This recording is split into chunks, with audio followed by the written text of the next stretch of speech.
Patterned after the Labyrinth in the Chartres Cathedral in France, this space is one of Owen Sound's most delightful attractions. Since its construction in 2006, the Owen Sound Peace Labyrinth has been lovingly maintained by the Friends of the Labyrinth.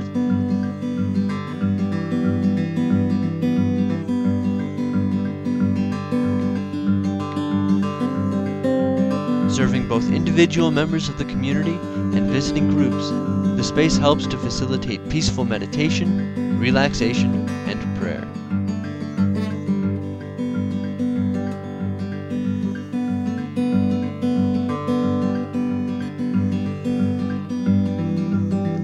In addition to the labyrinth itself, the space also features a peace mosaic composed of tiles made by some of the children of Owen Sound.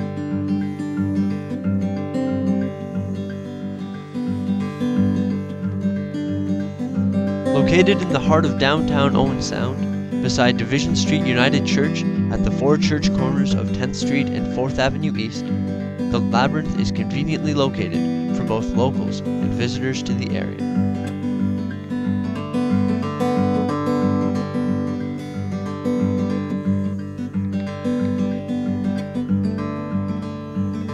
For thousands of years, the proven, soothing powers of meditation and labyrinths have cleansed bodies, minds, and souls. Come and take a leisurely stroll through this unique landmark.